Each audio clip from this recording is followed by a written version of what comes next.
उससे मिलोगी ना तो तुम भी उसकी फैन हो जाओगी। आप ही मिलिए अपनी उससे।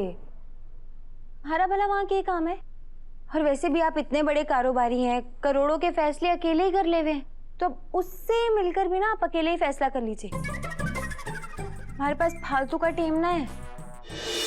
अरे दादा थोड़ा सा सब्र करो, अभी कल गन्नू जी आ रहे हैं, घर में त्योहार का माहौल है। एक बार ये त्योहार खत्म हो जाए फिर उसके बाद हम अपने मिशन को अंजाम देंगे। मिशन दादा का प्यार। ठीक है, लेकिन ज्यादा देर मत करना। हाँ बिल्कुल देर नहीं।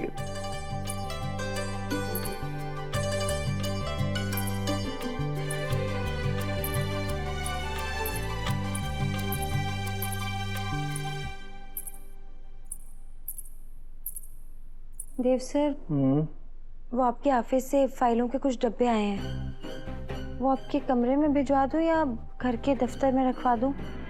ऑफिस में रखवा।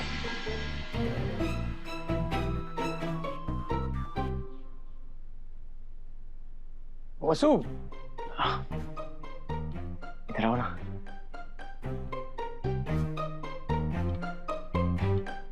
वो तुम मेरी सबसे अच्छी दोस्त हो, इसलिए मैं तुमसे कुछ कहना चाहता हूँ।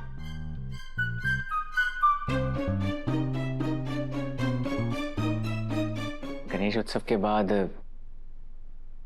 मैं उससे मिलने वाला हूँ।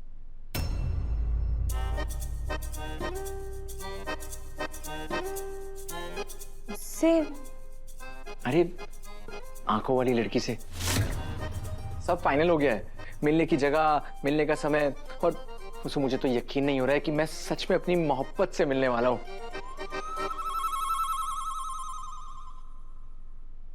वसु, वो बस एक रिक्वेस्ट और है। गणेश उत्सव के बाद जब मैं उससे मिलने जाऊं तो तुम भी मेरे साथ चलना।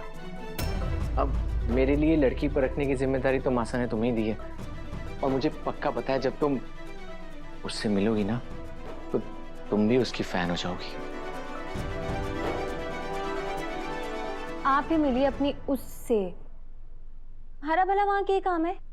और वैसे भी आप इतने बड़े कारोबारी हैं, करोड़ों के फैसले अकेले ही कर ले हुए हैं, तो उससे मिलकर भी ना आप अकेले ही फैसला कर लीजिए। हमारे पास फालतू का टेम ना है। वसु, वसु चलो ना उससे मिलने। वसु,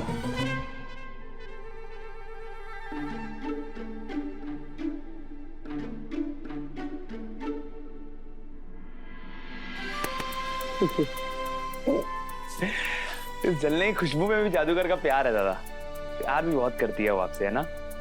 हाँ, जैसे ही मुझे पता चलेगा ना कि वसु के मन में क्या है, मैं सबसे पहले मासा को बताऊंगा। और मासा आपका रिश्ता तुरंत वसु के साथ पक्का कर देंगी। आखिर वसु है उनकी भी तो लाडली।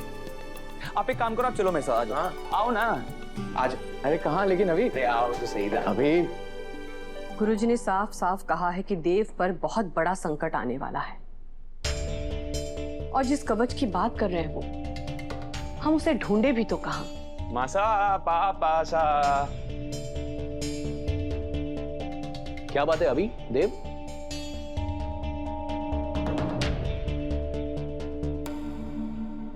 नहीं मेरे को क्या देख रहे हो? मेरे को कुछ नहीं बोलना, दादा को कुछ बोलना था आप लोगों से। बोलो देव, क्या बात है? वो मासा, वो स्कूल प्रोजेक्ट के लिए जिन वेंडर से मीटिंग होने वाली थी, वो मीटिंग बहुत अच्छी गई है, और सभी वेंडर्स हमारे रेट पर काम करने के लिए रेडी हैं। ये बात तो हमें पता है, तो ये तुम फिर से हमें क्यों बता रहे हो? क्योंकि मासा दादा के पास और कुछ बात करने के लिए है ही नहीं। पापा साहब, दादा की लाइफ में भी कोई इंटरेस्टिंग लड़की होती तो वो भी बिजनेस के अलावा कुछ और इंटरेस्टिंग बात कर पाते हमसे, है ना? किसने कहा कि बिजनेस की बातें इंटरेस्टिंग नहीं होती? और अब तू मुझे बताएगा कि क्या बोलना चाहिए या क्या नहीं? अरे यार दादा, आप दिवाली से ज्यादा तो आप रूठे रहते हो मेरे से। ये दोनों क्या कहना चाह रहे थे हमें तो समझ में ही नहीं आया सा। आप ही समझा दीजिए। चंदा, शादी के लायक लड़के घुमा फिरा के तब बात करते हैं जब मामला दिल का हो। दिल का मामला? हाँ चंदा, एक बात बताओ, जब से देव मोगरे से लौटा है तब से वो तुम्हें बदला बदला सा नहीं लग रहा? आंखों में चमक के साथ साथ